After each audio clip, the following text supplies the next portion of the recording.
has been issued in your login on 22nd of the November. Last date for the submission is 2nd of December. तो अभी आपके पास कितने दिन बचे हुए हैं इसे सबमिट करने के लिए? Today is 25th. Today is 25th. November is of 30 days, है ना? So 6 plus 2, 8 days हैं आपके पास, 7 to 8 days हैं.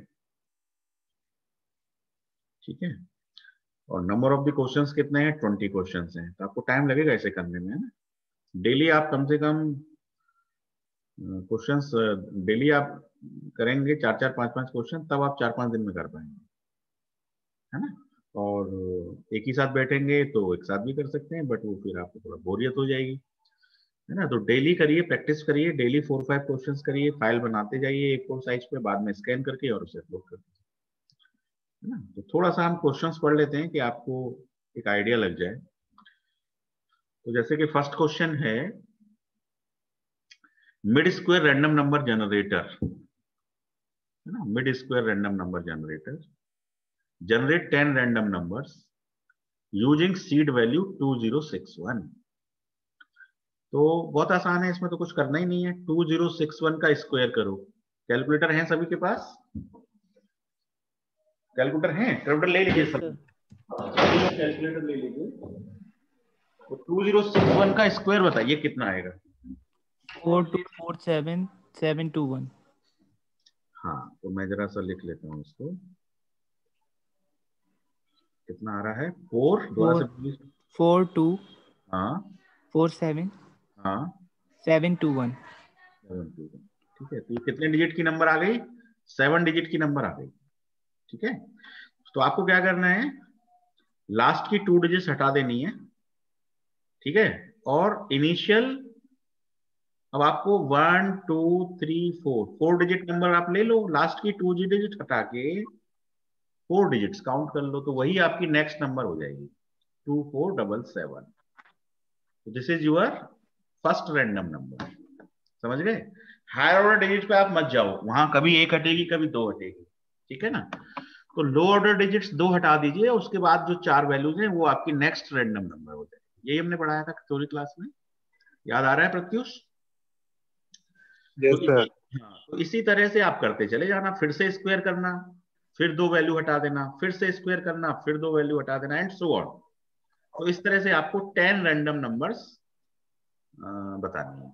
ठीक है. मान लीजिए एग्जाम में इस तरह के क्वेश्चंस आ जाए, ठीक है, ऑनलाइन एग्जाम में, तो आपको क्या करना है? ये आंसर आपको इस रूप में देना पड़ेगा कि आपकी फर्स्ट रैंडम नंबर तो 2061, यहां से तो आप स्टार्ट कर ही रहे हैं, तो आप इसको भी इंक्लूड कर सकते हैं 2061. उसके बाद आपकी नेक्स्ट नंबर हो गई 2477, कॉमा लगा के लिख दीजिए 2477. देन फिर अब इससे जो अगली नंबर है वो कितनी आएगी जरा बताओ? 6135529. हाँ, जो भी आएगी. अच्छा, आप पूरी बता रहे हैं. 6135529. 29 हटा दो, तो बचे हुए 4 अंक ले लो. 1355. 1355. तो आपकी जो नेक्स्ट वैल्यू है वो 1355 हो जाएगी. और इस तरह से 10 वैल्यू आ जाएंगी आप. तो ये 10 वैल्यू आप कॉमा लगा के टाइपराइटर में लिख देना. सॉल्यूशन भले ही मैनुअली कर लेना, आपके पास रफ पेपर तो होगा ही ना एग्जाम के दौरान, तो ये सॉल्यूशन तो रफ में कर लेना, बाकी आंसर्स आप लिख देना कॉमा लगा के, this comma this comma this comma this, इस तरह से.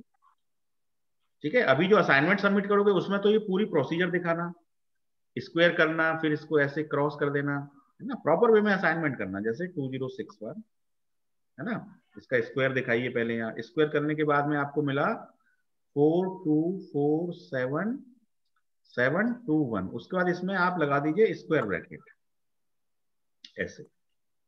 ये स्क्वायर ब्रैकेट लगा के फिर इसका स्क्वायर करिए, फिर उसमें स्क्वायर ब्रैकेट लगाइए, फिर स्क्वायर करिए, फिर स्क्वायर ब्रैकेट लगाइए, एंड सो ऑन. जिससे आपकी प्रोसीजर क्लियर दिखाई पड़ती रहे कि आप क्या कर रहे हैं. तो मेरे ख्याल से क्वेश्चन हो जाएगा सबसे. कोई डाउट तो नहीं है अब इसमें? नहीं. गुड. अब देखो सेकंड क्वेश्चन है, यूज द मिक्स्ड कॉन्वेंशियल method to generate a sequence of 10 2-digit random numbers such that Rn plus 1 equal to 21 Rn plus 53. ठीक है. Rn का मतलब है nth random number, Rn plus 1 का मतलब है n plus 1th random number.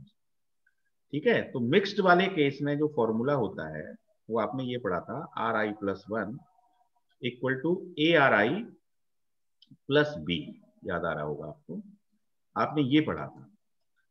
ठीक है, ए मतलब यहाँ पे अब ए की वैल्यू आपको दे रखी है कितनी, 21। आर आई बोलो या आर एन बोलो, बात तो एक ही है। तो ए का मतलब हो गया 21। आपको खुद ही जज करना है कि मेरे लिए ए की वैल्यू क्या है। तो ए की वैल्यू 21 है। अब प्लस बी, तो बी की वैल्यू कितनी है, 53। ए आपको गिवन है, बी आपको गिवन है, अब आपको सीड और चाहिए ना। सीड मतलब कहां से स्टार्ट करें, तो स्टार्ट करने के लिए दिया हुआ है R0 equal to 46। R0 equal to 46, तो n की वैल्यू 0 हो गई आपके लिए। तो Rn मतलब R0, आप जो स्टार्ट करेंगे वो n इक्वल टू 0 से स्टार्ट करेंगे। तो आपका फॉर्मूला क्या बन जाएगा, R0 प्लस 1 मतलब R1 equal to 21 R0 plus 53 modulo m, modulo 100। Modulus भी दे रखा है 100 का, m की वैल्यू 100 हो गई आपके लिए। तो 21 R0 प्लस 53 मॉडुलो 100, ये आपका फर्स्ट होगा, उसे सॉल्व कर लो। तो 21 इंटू R0, R0 आपको दे रखा है 46 प्लस 53, जरा सॉल्व करिए इसे, कितना आ रहा है, मॉडुलो 100। तो 21 इंटू 46 प्लस 53 कितना आ रहा है, 21 इंटू 46 प्लस 53, 1019 आ रहा होगा, है ना। Yes sir. 1019 मॉडुलस 100। अब इस 1019 को 100 से भाग दोगे तो रिमाइंडर कितना आएगा, 100 से भाग दोगे तो रिमाइंडर कितना आएगा, 19 ही रिमाइंडर आएगा, है ना। 100 10 या 1000 और कितना बच जाएगा, 19। तो आपकी जो नेक्स्ट रैंडम नंबर है वो कितनी हो जाएगी, 19 हो जाएगी, करेक्ट, 19 हो जाएगी। अब इससे 19 से अगली कैसे निकालोगे, 19 से अगली निकालने के लिए n की वैल्यू बदल जाएगी। अभी आपकी जो R0 आपका 46 था, अब आपका R0 19 हो जाएगा। तो आप लिखेंगे R2 इक्वल टू 21 R1, है ना, R1 का R2 हो जाएगा, R0 का R1 हो जाएगा, प्लस 53 मॉडुलस 100। तो अब आपका ये आ जाएगा 21 इंटू R1, R1 आपका कितना है 19 प्लस 53 मॉडुलस 100। इसको सॉल्व करिए, कितना आ रहा है, ये हो जाएगा 21 इंटू 19 प्लस 53, 452 आ रहा है। तो ये हो जाएगा 452 मॉडुलस 100। तो कितना रिमाइंडर आएगा, 452 यार। हाँ 452 प्लस ये प्लस मॉडुलस 100, कितना आ रहा है कि नहीं आ रहा है, या गलत किया है मैंने, फिर से कर लो। 21 इंटू 53, या गलत किया है, यही आ रहा सर, यही आ रहा है, ओके। तो अब इसको जब 100 से डिवाइड करोगे तो 100 4 जा 400, तो रिमाइंडर कितना बचेगा, 52। तो आपकी जो नेक्स्ट रैंडम नंबर है वो हो जाएगी 50, ठीक है। फिर इसी प्रकार आपको आगे सॉल्व करते जाना है। समझ में आ गए स्टेप। अब आप उसका आंसर कैसे लिखोगे, एग्जाम में आएगा तो आपको इतनी सारी टाइपिंग करने में बहुत समय लगेगा।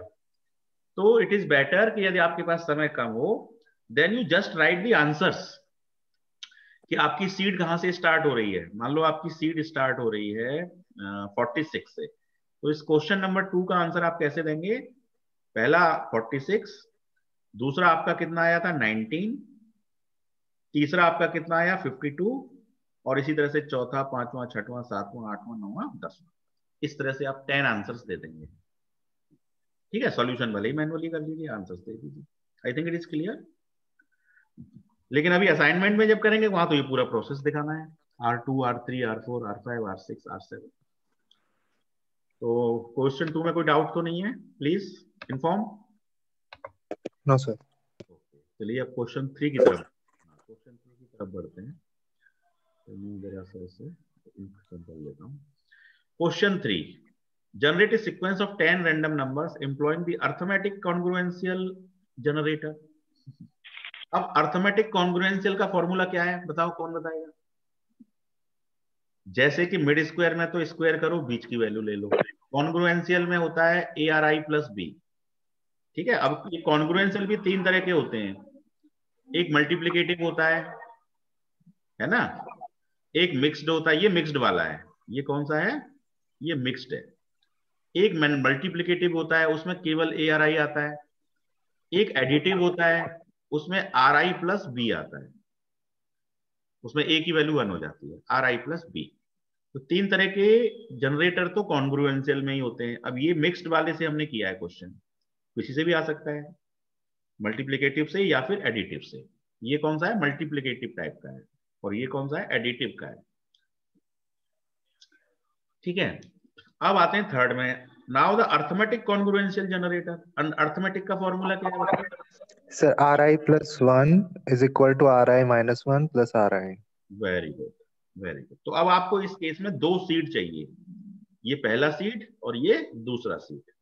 यहां पर केवल 1 seed is required, but in this case 2 seeds are required. ठीक है, तो क्वेश्चन में आपको 2 सीड दे रखे हैं। पहला सीड आपको दे रखा है 89 और दूसरा सीड आपको दे रखा है 38, और मॉडुलस आपको 23 दे रखा है। इसमें मॉडुलस तो लगेगा ही, है ना, मॉडुलस m। तो अब आप देखो कैसे निकालोगे। R1 दे रखा है, R2 दे रखा है, तो आपका क्या निकलेगा, R3 निकलेगा। ठीक है, और R3 की जो वैल्यू होगी वो हो जाएगी 89 प्लस 38 मॉडुलस 23। सॉल्व करिए इसको। 89 प्लस 38 मॉडुलस 23 कितना आ रहा है, बोलिए। 127 मॉडुलस 23। 127 को 33 से डिवाइड करो, कितने बार जाएगा बताओ? 23 पंजे 115 होते हैं, तो कितने बचे, 12। तो आपका रिमाइंडर कितना आया, 12। So your R3 equal to 12। बात समझ में आ गई, R3 इक्वल टू 12। अब R4 बता सकते हो कितना आएगा? R4 आपका हो जाएगा R2 plus R3 modulus M। अब आपका R2 कितना था, 38, R3 आपका कितना निकल के आया, 12, और मॉडुलस, मॉडुलस कितना है, 23। M की वैल्यू तो फिक्स है। 38 12 50, 50 मॉडुलस 23, तो आंसर कितना आएगा, 23 दूनी 46, बचे कितने, 4, तो reminder is 4। So your answer is 4। Clear है? 2 स्टेप मैंने करके दिखा दिए, बाकी आपको 10 स्टेप करने हैं, वो आप स्वयं करेंगे। अब इसका आंसर कैसे लिखेंगे आप, है ना, मान लीजिए आपको समय कम है, टाइपराइटर में नहीं कर पा रहे हैं आप एग्जाम में, तो आंसर्स कैसे लिखेंगे? पहला सीट कितना है आपका, 89, तो यू विल राइट 89। दूसरा सीट कितना है, 38। फिर आपने थर्ड वैल्यू क्या निकाली है, 12। फोर्थ वैल्यू क्या निकाली है, 4, and so comma comma comma जितना भी वैल्यू है, 10 वैल्यूज है। हो सकता है टाइम कम हो तो 6 वैल्यूज आपसे पूछी जाए, है ना, वो तो डिपेंड करता है कि टाइम और मार्क्स के अकॉर्डिंग कितनी वैल्यूज आपसे निकल रही है। Process is this. तो I think this question is also clear. Question number 4 is clear. Pratyush clear है? सभी लोग बताएं। Yes, sir. गुड। तो now I am moving to next. Last value जो आएगी R10 ही निकालनी है ना? देखो R1 और R2 आपको दे रखी हैं, हाँ सर। और आपसे क्या कहा जा रहा है, 10 रैंडम नंबर्स। तो इसका मतलब जो गिवन है उसको काउंट नहीं करेंगे आप, फिर आपकी R12 तक जाएगा ये। आपको 10 नई वैल्यू निकालनी है, गिवन वैल्यूज को आपको काउंट नहीं करना है। ठीक है, लेकिन आंसर लिखते वक्त उनको इंक्लूड कर दीजिए आप, because you are starting from the seeds. ये तो सीड है, ठीक है, इन सीड की हेल्प से आपने 10 नई वैल्यू निकालनी। सिमिलरली यहां पे एक सीड है तो 10 वैल्यू मिला के 11 वैल्यूज होंगी टोटल सीड को मिलाकर। आंसर सीड को मिला के लिखिए आप, ठीक है, गुड। अब आते हैं क्वेश्चन नंबर 5 पर। क्वेश्चन नंबर 5 है, use the Kolmogorov and Smirnov test with alpha equal to 0.05। ये लेवल ऑफ कॉन्फिडेंस है। The following generated random numbers are uniformly distributed over the interval 0 to 1। तो इसको तो बड़े आराम से आप कर लेंगे, है ना, क्लास में हमने एक न्यूमेरिकल कराया है। तो इसकी प्रोसीजर क्या होती है जरा बताएगा कोई? बताइए अपनी तरफ से कैसे करते हैं, क्या स्टेप्स होते हैं? Sir, arrange in ascending order first. या सबसे पहले इनको अरेंज करते हैं असेंडिंग ऑर्डर में, ठीक है।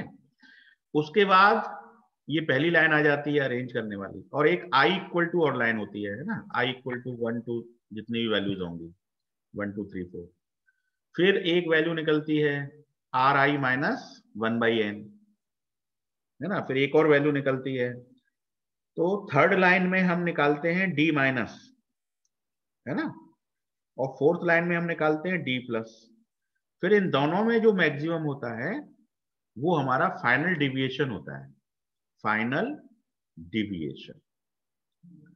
आप रिकॉर्डिंग देख लेना, जो लोग मतलब जो क्लास में थे मैक्सिमम लोग, सागर शर्मा नहीं होंगे उस क्लास में, तो ये स्मिर्नोव टेस्ट की रिकॉर्डिंग देख लीजिए, वहां हमने क्वेश्चन किया है और वहां पे हमने डी माइनस डी प्लस फिर मैक्सिमम डिविएशन, और उस डिविएशन के अकॉर्डिंग फिर हम टेबल देखते हैं, है ना, टेबल, और टेबल से फिर हम जो है ये चेक करते हैं कि ये इस लेवल ऑफ कॉन्फिडेंस के लिए यूनिफॉर्मली डिस्ट्रीब्यूटेड हैं या नहीं। आंसर आपका या तो यस आएगा या नो आएगा, ठीक है। अब एग्जाम में आपके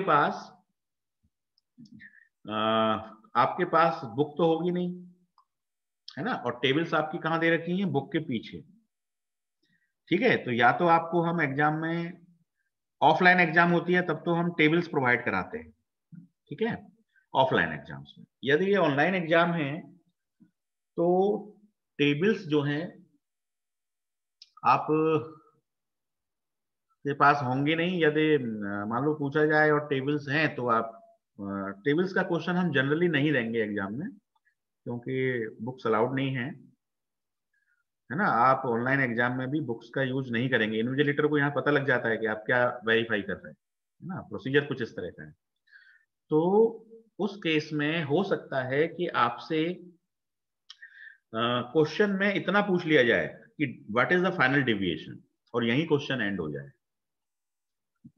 ठीक है। फाइनल डेविएशन की वैल्यू आपसे पूछ ली, और इस डेविएशन के बाद जो टेबल वाला काम होता है वो हमने छोड़ दिया, ठीक है। और इस डेविएशन के लिए हमने आपको 4 ऑप्शन दे दिए, 1 2 3 4 ABCD, ऑब्जेक्टिव क्वेश्चन हो गया या मल्टीपल चॉइस हो गया, और उसमें से आपको फिर एक जो भी सही आंसर होगा वो टिक करना है, ठीक है। तो इस तरह के सब्जेक्टिव क्वेश्चन ऑब्जेक्टिव में आ सकते हैं, बी केयरफुल। अब ये मत समझना कि ऑब्जेक्टिव है तो बस ऐसे ही आएगा, कोई भी 4 ऑप्शन देना है, ऐसा नहीं है। पूरा न्यूमेरिकल सॉल्व करने के बाद जो आंसर होगा वो ऑब्जेक्टिव में आंसर मार्क करना पड़ेगा। I think this question is clear. Question 5 Pratyush. Yes sir, clear है। गुड, है ना। अब now I am moving to question number 6। अब क्वेश्चन नंबर 6 जो है वो थ्योरेटिकल क्वेश्चन है। What do you mean by system simulation, ठीक है। अब ये शॉर्ट आंसर टाइप के क्वेश्चंस हो सकते हैं ऐसे, है ना। तो अब इसमें डेफिनेशन है, डेफिनेशन को टाइपराइटर में, एडिटर में क्या करना है, टाइप करना है। तो व्हाट इज सिस्टम सिमुलेशन, कौन बताएगा definition?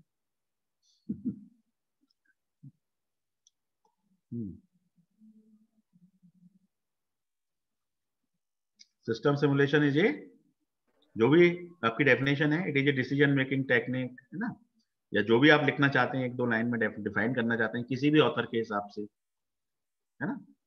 Simulation, assemblage of the objects, है ना, integration of the objects to achieve a specific goal, जो भी आप लिखना चाहते हैं सिस्टम सिमुलेशन के बारे में डिफाइन करना चाहते हैं, तो वो 2 लाइन की डेफिनेशन आप एडिटर में टाइप कर दीजिए, ठीक है।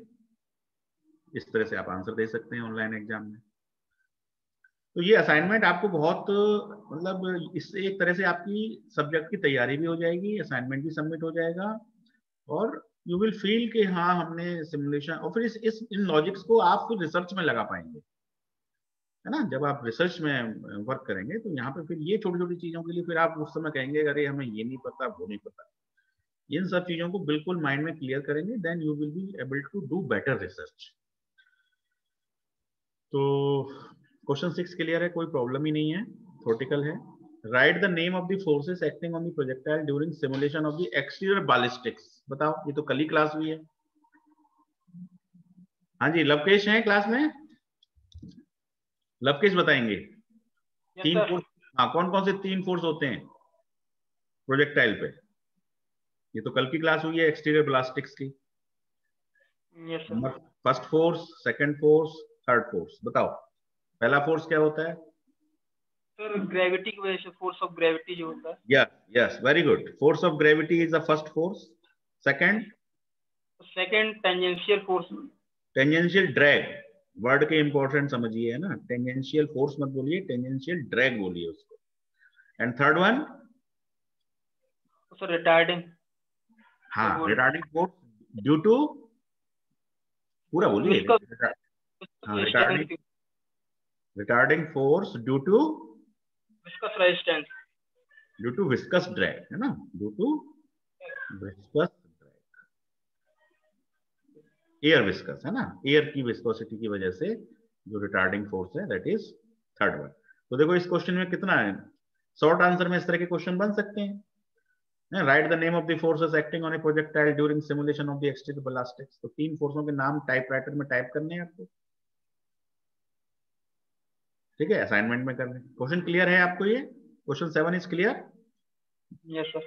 Yes sir. हाँ, अब आता है एक्सप्लेन द फॉलोइंग सिमुलेशंस। अब इसके बारे में देखो, उसको थोड़ा सा बहुत ले लेते हैं। Explain the following simulation, visual है ना स्क्रीन आपको, मतलब दिख रहा है ना question 8? Yes sir. Explain the following simulations. अब इसमें क्या है, प्योर परस्यूट प्रॉब्लम है ना, ये प्रॉब्लम हमने सिमुलेट करी है। इसमें क्या होता है, एक फाइटर होता है, एक बॉम्बर होता है ना, फाइटर बॉम्बर का पीछा करता है, और जब फाइटर और बॉम्बर के बीच की डिस्टेंस किसी पर्टिकुलर डिस्टेंस से कम हो जाती है, तब ये फाइटर बॉम्बर के ऊपर क्या करता है, मिसाइल छोड़ता है, और उस मिसाइल से इसको डिस्ट्रॉय कर देता है, प्रॉब्लम फिनिश हो जाती है। तो इस प्रॉब्लम के सिमुलेशन हम लोगों ने करे हुए हैं। इसकी एक्सेल सीट बनाइए आप, है ना, क्या बनाइए, एक्सेल सीट। तो आप क्या करेंगे, जब आप इस असाइनमेंट को सबमिट करेंगे तो वो एक्सेल का प्रिंट आउट सबमिट कर दीजिए, या एक्सेल का स्क्रीनशॉट, जो भी आपको एक्सेल की जो वैल्यूज हैं उसको एक प्रिंटर पे उसको प्रिंट करके स्कैन करके और सबमिट कर दीजिए। तो मैं समझ जाऊंगा कि आपने प्योर परस्यूट प्रॉब्लम को सॉल्व कर लिया। ठीक है, पैरामीटर्स जो हैं वो आप अपने आप डिसाइड कर लीजिए, है ना, या मैंने जो क्लास में कराया है क्वेश्चन उसी वही पैरामीटर ले लीजिए, है ना। जैसे कि मान लो फाइटर की वेलोसिटी क्या है ना, अब ये थोड़ी दिया मैंने यहाँ पे, what is the velocity of the fighter. तो या तो आप अपनी अज्यूम कर लीजिए, अजम्पशंस एक बॉक्स में बना के लिख दीजिए कि मैंने ये अजम्पशन लिया है वेलोसिटी के लिए, है। अदरवाइज आप अजम्पशन अपने नहीं ले रहे हैं, तो आपने क्लास में जो प्रॉब्लम हुई है, जिस वेलोसिटी से हुई है ना, जिस भी वेलोसिटी से हुई है, उस वैल्यूज को लेकर के आप सॉल्व कर दीजिए, है ना। बॉम्बर के कोऑर्डिनेट्स भी क्वेश्चन में दिए होंगे, तो वही कोऑर्डिनेट्स ले लीजिए, whatever we have done in the class.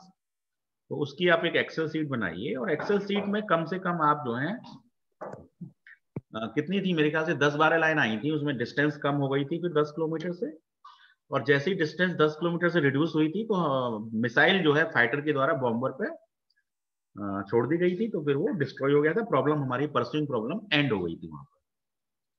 ठीक है, तो आपको उस एक्सेल सीट को सबमिट करना है, और पैरामीटर्स वही ले लीजिए जो क्लास में डिस्कस हुए। तो I think it is clear.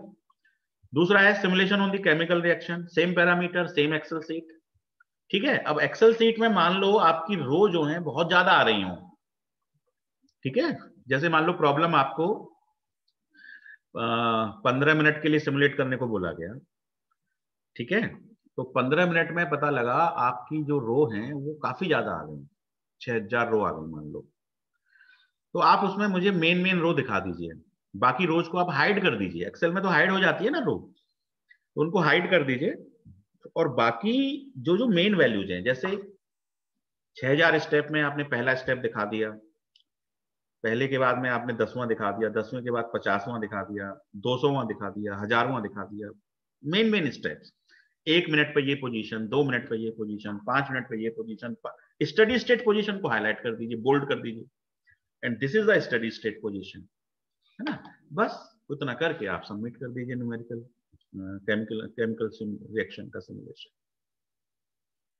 तीसरा simulation of the exterior ballistics, कल ही हुई है ना। इसमें भी आप मैंने दे दिया कल, पैरामीटर भी दे दिए मैंने इसके, कल बोर्ड पे पैरामीटर भी दिए, उन्हीं पैरामीटर से आप इसकी कितनी रो आ रही है, मान लो 200 रो आ रही है, 200 में से आप कुछ रो को हिडन कर देना और करीब 10-12 रो में आप अपना सबमिट कर देना। 10-15 एक पेज पे जितनी रो आ जाए, है ना, ओरिएंटेशन बदल सकते हैं लैंडस्केप की जगह जो भी है, तो एक पेज पर जितनी भी रो आ जाए उतनी रोज का आप दे दीजिए, लेकिन उन रोज को हिडन कर दीजिए which are not so much needed, है ना। शुरू का पार्ट होना चाहिए, स्टडी स्टेट पार्ट होना चाहिए, लास्ट का पार्ट होना चाहिए, बाकी रोज को आप हिडन कर सकते हैं, नो प्रॉब्लम। ठीक है, तो केमिकल रिएक्शन हो गया, एक्सट्रेट बलास्टिक्स हो गया। तो question 8 is clear Lavkesh? Question 8 is clear? Sir Okay. So now I'm moving to question number 9. Explain the following using Monte Carlo simulations. ठीक है, area of an irregular figure बड़े आराम से कर रखा है हमने। क्या फॉर्मूला था area of the irregular figure का, जरा बताओ। कोई भी मान लो, एक मान लो ये स्क्वायर है और इस स्क्वायर के अंदर मान लीजिए कोई इरेगुलर फिगर है, this is the irregular figure, और इस इरेगुलर फिगर का आपको एरिया निकालना है। तो इसके लिए क्या फॉर्मूला था?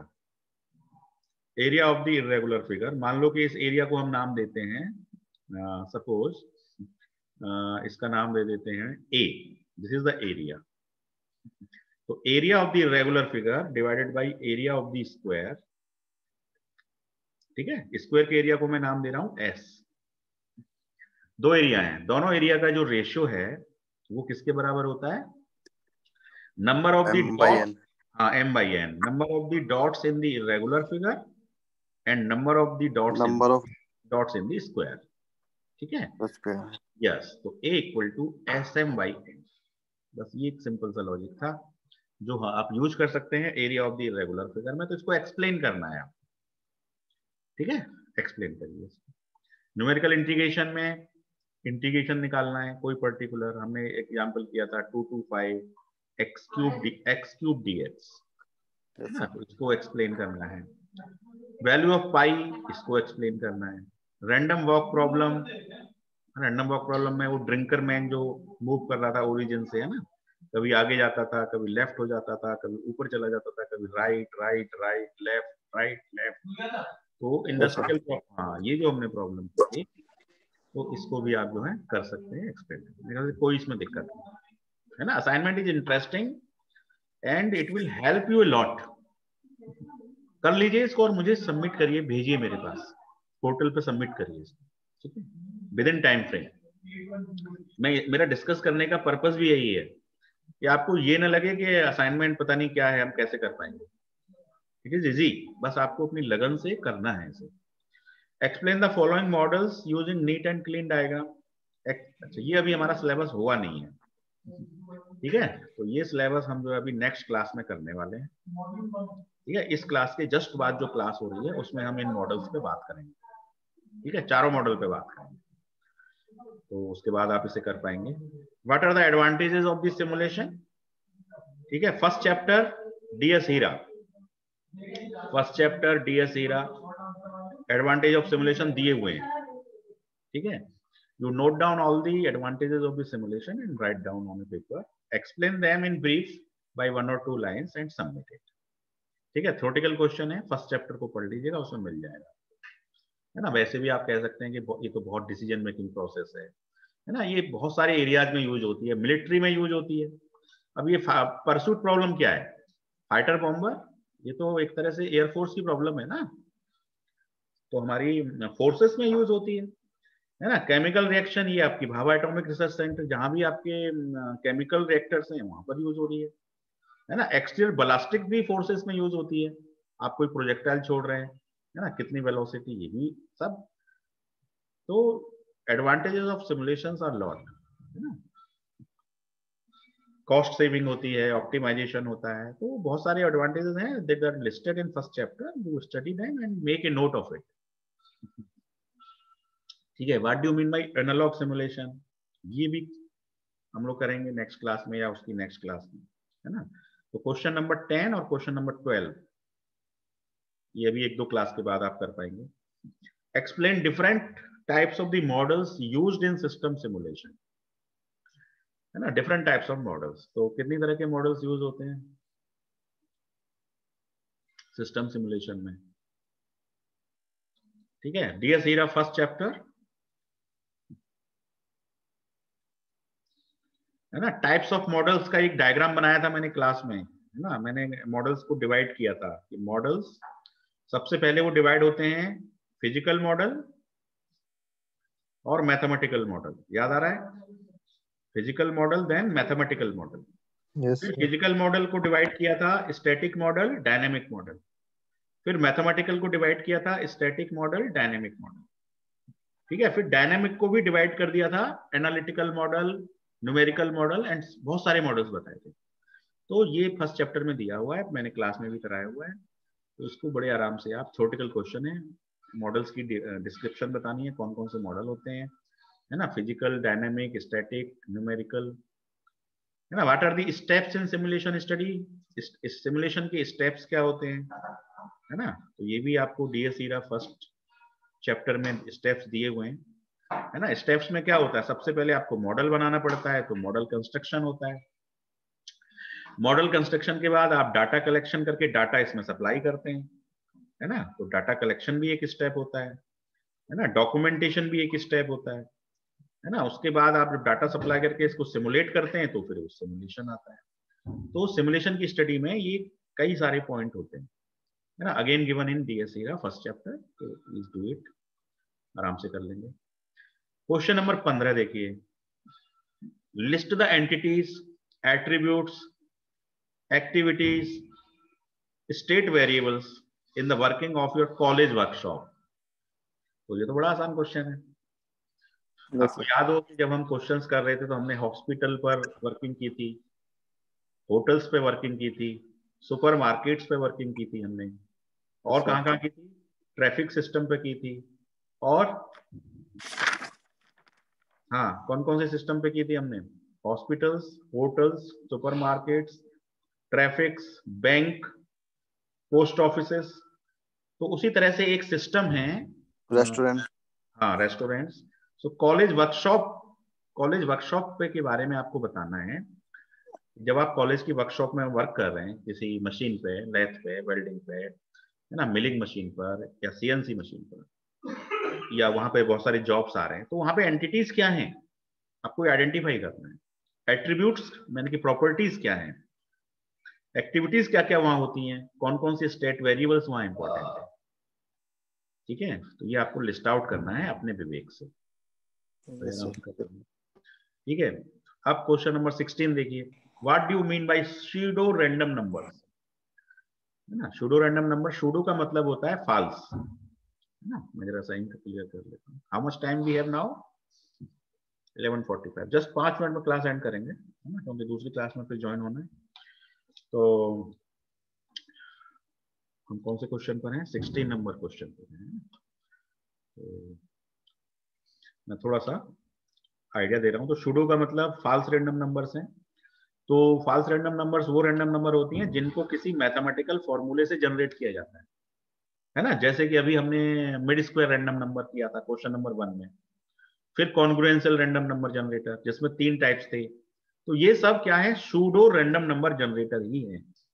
These all are pseudo random numbers. इनके द्वारा जो नंबर जनरेट होती हैं वो नंबर रिपीट की जा सकती है ना। तो एक्चुअल में जो नंबर रिपीट की जा सकती हैं उस लॉजिक से, तो वो वास्तव में एक्चुअल रैंडम नंबर तो है ही नहीं। इसी वजह से उनको फाल्स रैंडम नंबर यानी कि सूडो रैंडम नंबर कहते हैं। लेकिन ये pseudo random number simulation study में यूज होती हैं, हमारा पर्पस सॉल्व करती हैं। ठीक है, तो भले ही ये फाल्स हैं, हमारा पर्पस सॉल्व करती हैं, इसलिए हम इनको स्टडी करते हैं। ठीक है, तो इसके लिए बहुत सारे जनरेटर हैं, तो इसकी बस डेफिनेशन लिखनी है। तो डीएस हीरा रेफर कर लीजिए, वहां पे सूडो रैंडम नंबर का एक आपको डेफिनेशन मिल जाएगा, है ना, कि these are the false random numbers and can be repeated by some logic. So random numbers those can be repeated by some logic are called pseudo random numbers. समझ में आ गई बात? Definition. Yes, sir. Explain the following distributions. अब distribution में Bernoulli distribution, और कौन से distribution, negative binomial, Poisson distribution, normal distribution, exponential distribution. ठीक है, तो बर्नौली डिस्ट्रीब्यूशन पे तो हम बात कर चुके हैं एक बार, बाकी और अभी डिटेल में बात करेंगे। तो इस क्वेश्चन को भी अभी आप छोड़ देना, ये अभी एक दो क्लास के बाद आप इसे कर पाएंगे, क्वेश्चन नंबर 17 को। ठीक है, अब आते हैं question 18। It is known from the past record that demand of an item per day takes place according to the following distribution. ठीक है, find the mean, variance and distribution. तो मीन निकालना है, तो क्या आप इस डाटा का मीन नहीं निकाल पाओगे? बताओ, एक्स बार का क्या फॉर्मूला है, कौन बताएगा? कोई भी बताइए। मीन के तो क्वेश्चन हमने बहुत किए हैं, मीन और वेरिएंस के बहुत क्वेश्चन किए हमने, mean variance standard division, correlation का भी क्वेश्चन किया था हमने। तो यहाँ तो केवल मीन, स्टैंडर्ड और स्टैंडर्ड डिवीजन। एक्स बार का क्या फॉर्मूला है? Sigma x P x. X P x. अब देखो इसमें एक्स आपका कौन सा हो जाएगा? ये डिमांड तो आपका एक्स हो जाएगा, रैंडम वेरिएबल है डिमांड, और पी एक्स ये हो जाएगा प्रोबेबिलिटी, बस। तो x into P x, x into P x, x into P x, x into P x, सबका समीशन कर देना, आंसर आ जाएगा। बड़े आराम से हो गया क्वेश्चन, कुछ भी तो नहीं है। वेरिएंस कैसे निकालोगे? वेरिएंस का फॉर्मूला बताओ, कोई भी बताइए। Sigma x square p x, शाबाश, माइनस मीन का square, very good, x bar, ये आ जाएगा। और फिर थर्ड क्या है? Standard deviation, sigma is under root of b. तो बस ये तीनों, ये क्वेश्चन हो जाएगा 18वां, कोई दिक्कत तो नहीं है। Can I move ahead? Yes, sir. I am Yes, moving sir. to question number 19 Yes, sir. now, है ना, 19। So what are the different phases of a simulation study? है ना, सिमुलेशन स्टडी की कौन कौन सी फेजेस होती हैं? तो अगेन इसके लिए आपको ये थ्योरेटिकल क्वेश्चन है, चैप्टर 1 डीएस हीरा। ठीक है, चैप्टर 1 डीएस हीरा, ये सब आपको चैप्टर 1 में मिल जाएगा, वहां से पढ़िए, समझिए, लिखिए। कोई डाउट है तो आप डिस्कस कर लीजिए। ठीक है, सिमुलेशन स्टडी के फेजेस क्या होते हैं, तो वही सब बातें आएंगी, मॉडल बनता है, ये होता है, थोड़ा डिफरेंट तरीके से कही जाएंगी। You go in that chapter and refer DS Hira first chapter. Last question is name at least 5 applications in which system simulation can be successfully। ये तो बहुत आसान क्वेश्चन है, एप्लीकेशन बताने केवल कि सिस्टम सिमुलेशन के। मैंने अभी बताया आपको, फोर्सेस में होता है ना, आर्म फोर्सेस में, मिलिट्री में, और किसके कहां पे हो सकता है सिमुलेशन का यूज, है ना। तो आपको वो नाम देने हैं, तो कम से कम 10 एप्लीकेशन दिए हुए हैं चैप्टर 1 डीएस हीरा में।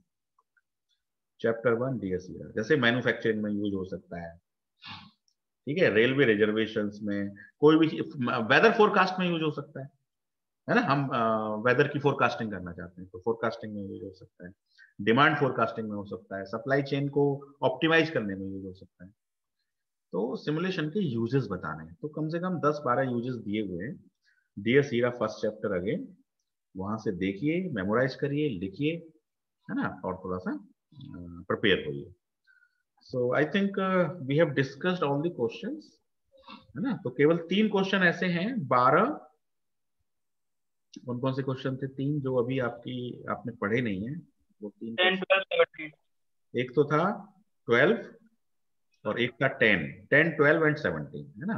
तो 10, 12 और 17 को छोड़ के बाकी आप जो है बना लीजिए, है ना। और ये अभी आपके 2-3 क्लासेस में ये भी पूरे हो जाएंगे, then you upload it. 10, 12, 17 except all are completed. तो I think we have discussed all questions in depth, है ना। So now the time is not permitting to, so I am just closing. Sir? हाँ बोलिए। Yes sir, वो मैंने question जो आपने दिया था ना पिछली बार, एक्सटीरियर बैलिस्टिक का, ओके, असाइनमेंट जो आपने दिया था, वो सर मैंने किया था एक्सेल पे। सर मैंने आपको भेजा है, एक बार चेक कर लीजिएगा व्हाट्सएप पे। ठीक है, आई विल चेक, है ना। सर उसमें नेगेटिव में आ रही है वेलोसिटी वैल्यू, आप एक बार देख लीजिएगा उसको। हाँ मैं देख लूंगा। ओके, ठीक है सर। ठीक है, तो आप कौन बोल रहे हैं, प्रत्युष या आकाश? प्रत्युष। प्रत्युष, तो मेरे पास इसको शायद आकाश ने भी भेजा है ना। Yes sir. लास्ट में भेजा है मेरे पास, शायद 1 दिन पहले मैंने देखा है वो। तो ठीक है, I will see that simulation and I will reply on that. मैं बता दूंगा कि कहां पर क्या मिस्टेक हुई है, क्यों नेगेटिव आ रही है चीजें। ठीक है, ओके। तो and just stop sharing. Thanks for listening, thanks for watching. We will just join after 10 minutes. Okay.